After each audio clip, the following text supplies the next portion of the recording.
भाई और बहनों, मातृशक्ति को नमन। हमारी सत्संग उत्तरोत्तर प्रगति की ओर है और उससे बहुत बड़ा लाभ हो रहा है। हमारे को ब्रेन स्टॉर्मिंग हो रही है, हमारी भाव शुद्धि हो रही है और हमको अपने गंतव्य का पता चल रहा है। हमको जीवन का लक्ष्य बनाने की ओर उन्मुख हो रहे हैं हम। तो आप सभी की तरफ से स्वामी जी के प्रति बहुत कृतज्ञता।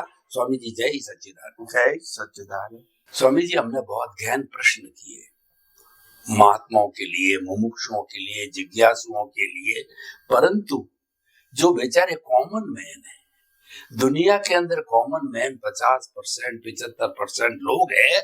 7.8 अरब की जनसंख्या को देखें तो उसमें से वो मॉर्निंग टू इवनिंग, जन्म से मृत्यु तक अपने परिवार का भरण पोषण वगैरह, एक सामान्य जीवन, रोटी कपड़ा मकान शिक्षा चिकित्सा, उतना ही जी पाते हैं। तो ये एपिसोड में उन सामान्य लोगों को, मध्यम वर्गीय लोगों को समर्पित करके आपसे प्रश्न करना चाहूंगा कि एक सामान्य व्यक्ति है जो कि अपने भाग्योदय के कारण ऊपर नहीं जा सकता और नीचे जो है वो जाना नहीं चाहता है, मजदूर वर्ग है या झुग्गी झोंपड़ी का है, उसमें जाना नहीं चाहता। और क्यों जाएगा? क्योंकि उसको उतना तो पुण्य मिला है। तो स्वामी जी, ऐसा सामान्य व्यक्ति पे सब कानून कायदे लागू होते हैं, सरकार करती है, समाज करते हैं और सभी उस पर लागू करते हैं। ऐसा वो इज्जत से डरता भी है। तो एक सामान्य व्यक्ति, मध्यम वर्गीय व्यक्ति अध्यात्म विज्ञान का ज्ञान लेकर के किस तरीके से अपने परिवार को बैलेंस करे, कृपया थोड़ा व्यवहार जगत का प्रश्न है तो व्यवहारिक सूत्र दीजिए कि वो अध्यात्म का भी पालन कर ले और अपने परिवार को भी संतुष्टि के साथ रख करके कुल मिला के एक बैलेंस्ड लाइफ जी सके। तो कृपया ऐसे सूत्र, ऐसे नुस्खे और ऐसा रास्ता बताइए कि सामान्य व्यक्ति, मध्यम वर्गीय व्यक्ति आराम से अपना जीवन यापन कर सकता है। प्रश्न के लिए धन्यवाद और सभी श्रोताओं को मेरा नमस्कार। जीवन दो प्रकार का है।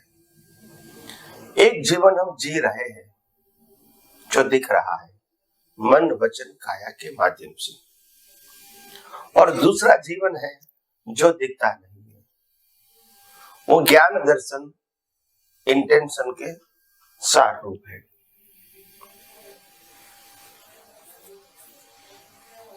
बाह्य जीवन जिसमें सामाजिक और धार्मिक जीवन आ जाता है और इसके साथ आध्यात्म का जीवन जो आंतरिक जीवन है वो भी हम अच्छी तरह जिए। ये कैसे पॉसिबल है? दोनों पैरेलल कैसे साथ में आगे बढ़ने का रास्ता हो सकता है? तो आध्यात्म विज्ञान फरमाता है कि सामाजिक और धार्मिक जीवन वो आपकी अवस्था के ऊपर, आपके कर्मों के ऊपर और आपकी सिचुएशन के ऊपर आधारित है कि आपको कौन सा प्रकार का सामाजिक जीवन जीना है और कौन से प्रकार के धार्मिक जीवन जीना है। वो परिस्थितियों के ऊपर आधारित है। आप डायरेक्टली डिसाइड नहीं कर सकते क्योंकि वो डिसाइड हो चुका है, मगर पैरेलल आध्यात्म का भी जीवन जीना है। तो क्या हम जी सकते हैं? कोई भी सामाजिक और धार्मिक धर्म के साथ भी आध्यात्मिक जीवन जी सकते हैं? तो जी सकते हैं, क्योंकि आध्यात्म का मार्ग वो दृष्टि का मार्ग है, वो मन वचन काया का सब्जेक्ट नहीं है। और सामाजिक और धार्मिक जीवन वो मन वचन काया का सब्जेक्ट है। पहले दोनों को लाइन ऑफ डिमार्केशन में समझ लो। दूसरी बात, हमारा सामाजिक और धार्मिक जीवन अच्छा बुरा हो सकता है, राग द्वेष वाला हो सकता है, लाइक डिसलाइक हो सकता है, पाप पुण्य वाला हो सकता है, मगर आध्यात्मिक जीवन जब जीना है तो आपको सामाजिक और धार्मिक जीवन का पूरा पैकेज ही जब कुदरती रचना देख सकते हैं, देखते हैं, देखने का प्रयास करते हैं, समझने का प्रयास करते हैं, अनुभव करने का प्रयास करते हैं, अपनी दृष्टि को और परिपक्व करते हैं कुदरत, कुदरती कानून और कुदरती रचना देखने में, तो आपको आध्यात्म जीवन का महत्व समझ में आएगा। क्योंकि आध्यात्म जगत में आत्मा की वैल्यू होती है, आत्मा की ही वैल्यू होती है। उसका मतलब ये नहीं कि सामाजिक और धार्मिक जीवन की वैल्यू नहीं है, मगर वो डिस्चार्ज के रूप में है, अचीवमेंट के रूप में नहीं है। क्योंकि मूलतः कुदरत का कानून ये कहता है, ये दुनिया में जो भी व्यक्ति का जन्म होता है वो शरीर के साथ जुड़ा हुआ संजोग, जिसको हम सत्ता, संपत्ति, संबंध और साधन कहते हैं, और जीवन में जो व्यक्ति के रूप में जो प्राप्त होता है वो सब, ये सब कुदरती रचना है और भुगतान के लिए मिलती है। भुगतान खत्म हो जाती, ले लेती है, तो वो प्राप्ति का तो वैसे भी कोई सवाल नहीं है। मगर इसकी वैल्यू आध्यात्मिक दृष्टि से अगर आप कुदरती रचना देख के जीरो कर सकेंगे, आप पुरुषार्थ के रूप में दृष्टि से, जीरो का मतलब त्याग नहीं, जीरो का मतलब डी वैल्यू नहीं, जीरो का मतलब न हम है न हमारा है, बस। और जो हम है और हमारा है वो तो चेतन है, वो तो अनंत ज्ञान वाला है, वो तो अविनाशी है, इसमें वो परमानेंट है, तो वो कभी जीरो होने वाला नहीं है। और आप संसार की कितनी भी वैल्यू करोगे, पति की, पत्नी की, माँ बाप की, बच्चे की, परिवार की, संपत्ति की, साधन की, सत्ता की, डिग्री की, फिर भी जीरो होगी ही, ऑप्शन नहीं है।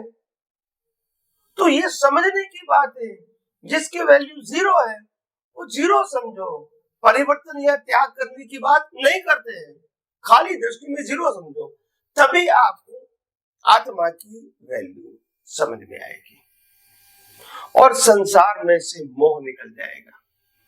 और मोह निकल जाएगा तो मिथ्या ज्ञान, मिथ्या दर्शन भी निकल जाएगा, राग द्वेष भी नहीं होंगे, धीरे धीरे अज्ञान भी खत्म होगा और कर्मों की जो मात्रा है सब्जेक्ट टू संसार वो भी धीरे धीरे माइल्ड होती जाएगी। और यही आध्यात्म विज्ञान में प्रोग्रेस का रास्ता है। और वो विज्ञान आसानी से कंठस्थ करने के लिए बहुत सारे आध्यात्म विज्ञान में नुस्खा बताया गया है। उसमें सबसे पहली बात यह है कि आत्मा को हर समय, हर क्षण हाजिर रखने के लिए अजपा जाप बताया कि अंदर श्वासोश्वास के साथ चलना चाहिए, मैं शुद्धात्मा हूं, मैं शुद्धात्मा हूं, मैं शुद्धात्मा हूं, चलना चाहिए। फिर भूल गए कोई बात नहीं, फिर याद है चालू कर दो, मैं शुद्धात्मा हूं, मैं शुद्धात्मा हूं। फिर दो घंटा भूल गए, फिर चालू कर दो। कितना घंटा भूल गए, कितने समय भूल गए, वो काउंट करने की जरूरत नहीं है, जागृति में आया तब से शुरू कर दो बस। और गुजराती में कहते हैं जाग्या त्यारथी सवार, पास्ट में देखने की जरूरत नहीं है, ऑलरेडी पास। तो ये एक नुस्खा है। दूसरा नुस्खा ये है सर्कल और सेंटर। कोई भी सर्कल सेंटर के बिना नहीं होता है।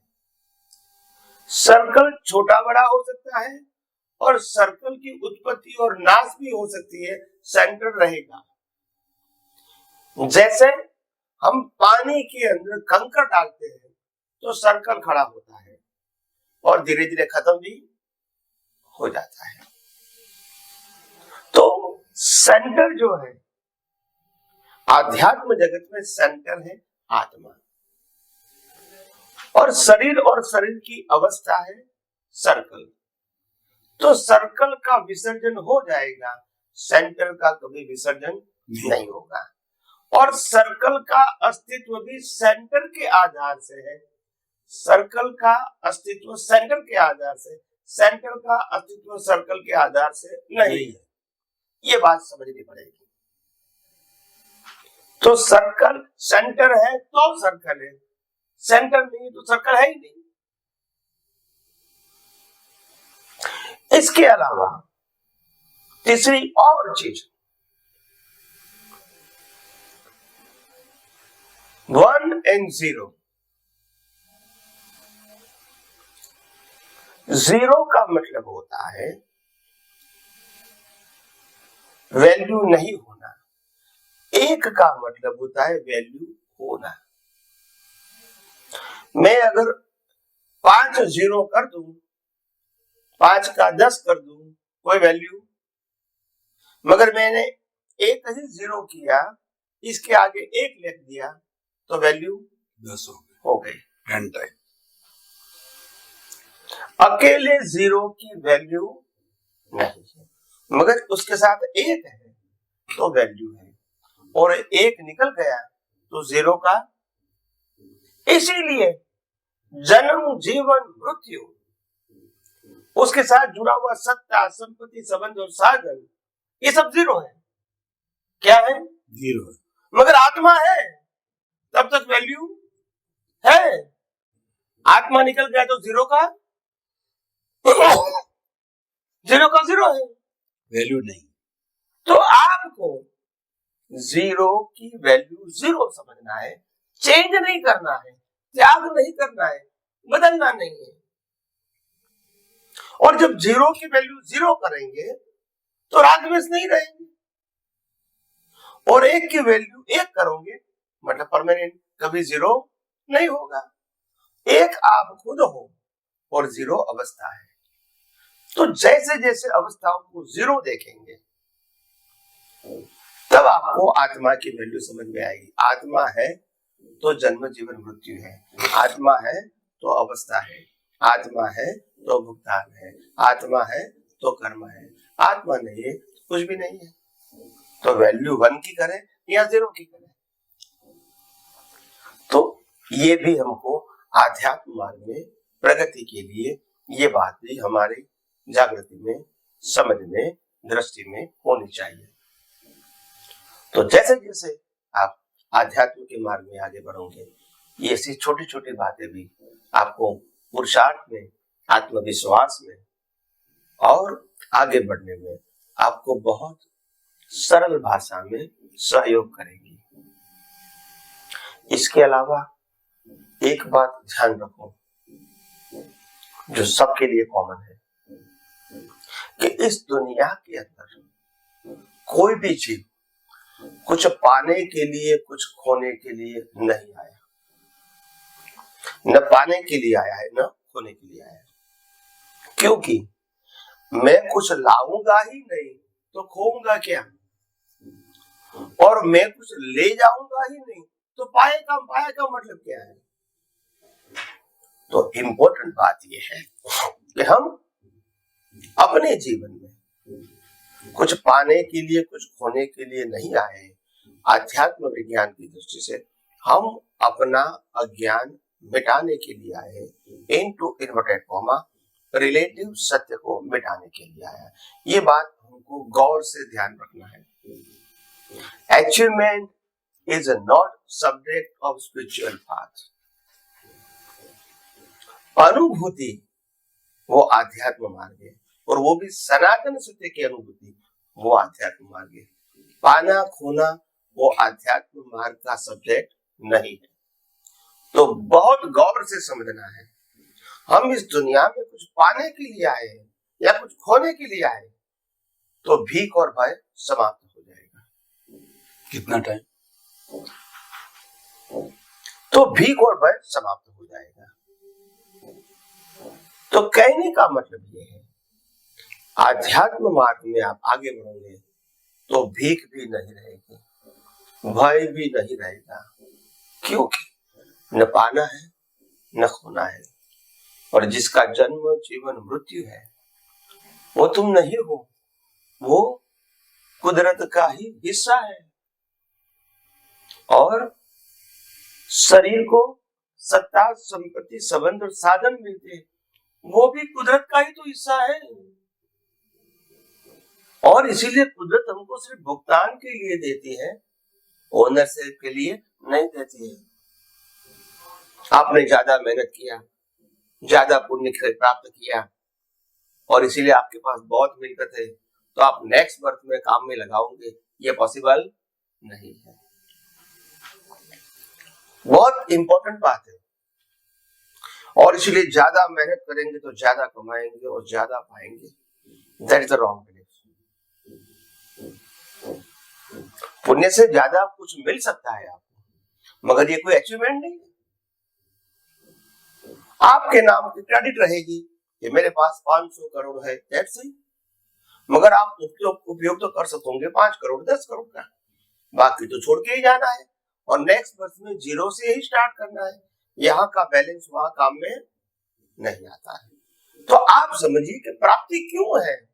एक इंसान जो थिंकर होता है, ऐसे बड़े बड़े महापुरुष जिसको हम तीर्थंकर कहते हैं, जिसको हम सन्यासी कहते हैं, जिसको हम साधु कहते हैं, जिसको हम योगी कहते हैं, ऐसे महापुरुष सब कुछ छोड़ के क्यों चले जाते हैं? अगर यहाँ प्राप्ति होती है तो फिर चले क्यों जाते हैं? इसको मालूम है ये संसार में कोई प्राप्ति जैसी कोई चीज है ही नहीं। प्राप्ति तो ये होती है कि जो प्राप्त करने के बाद कुछ प्राप्त करने की जरूरत भी नहीं होती है। तो आत्मा की प्राप्ति को प्राप्ति बोलते हैं, आत्मा की अनुभूति को अनुभूति बोलते हैं। बाकी सब चीजें तो आती है जाती है, मगर वो कुदरत का ही हिस्सा हर समय रहेगी। तो इसीलिए आध्यात्म जगत में खास ध्यान रखना कि प्रगति करना है तो छोटी छोटी बातों को गौर से समझना पड़ेगा। छोटी बात ही बड़ी बन जाती है विघ्न के रूप में। आप समझो, एक महापुरुष ने बहुत अच्छी बात बताई थी। जब मैं छोटा था तब उन्होंने 2 शब्द बताया था। वो 2 शब्द जीवन में आम आदमी को बहुत काम में आएगा।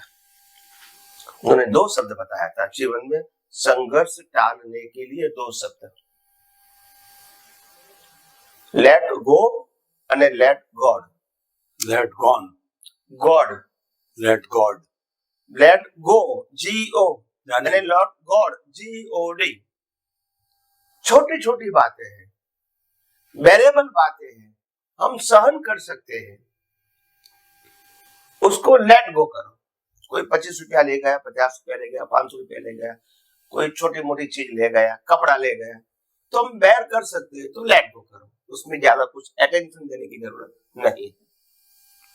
मगर ऐसी चीज जो है अनबेरेबल है, कोई मेरे जीवन की 80-90% संपत्ति ले गया, पैसा ले गया, जो मकान रहता हूं मकान भी ले लिया उन्होंने जबरदस्ती से, क्या करूंगा? ऐसे संजोग आते हैं जो अनबेरेबल है। तो वो महापुरुष ने बताया लेट गॉड, अभी जो भगवान करे वो ही सही। या भगवान का मतलब कुदरत, let go and let God का मतलब कुदरत पे छोड़ दो, कुदरत जो करेगा वो सही है। आखिर मेरे को जिंदा रखना है तो सभी परिस्थितियों का निर्माण करना ये कुदरत का काम है, इसे लेट गॉड, गॉड का मतलब नेचर। तो आइए हम सब आध्यात्म विज्ञान में और सारी बातें आगे समझते रहेंगे। स्वामी जी आपका बहुत बहुत धन्यवाद। एक सामान्य ग्रस्त मध्यम वर्गीय वो चिंतक है, तो उसको ये 5 सूत्र आपने दिए, अपना जो जीवन यापन चल रहा है उसको चलने दो, उसके साथ साथ में इसके परे भी कुछ है, वो आप जानो कि जो कुछ ये चल रहा है ये तो जो है आने वाला है, जाने वाला है, ये भुगतान है, ये जाता रहेगा।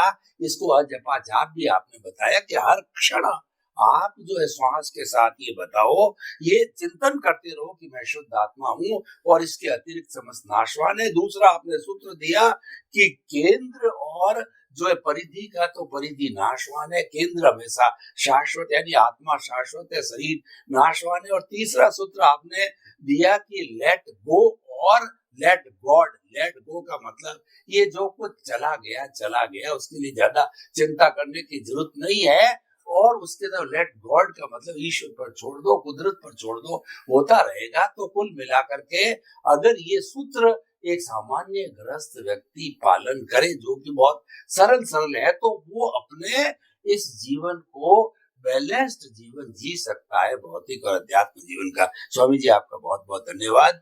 आपके प्रति मंगल भावना, शुभ भावना। जय सच्चिदानंद। जय सच्चिदानंद।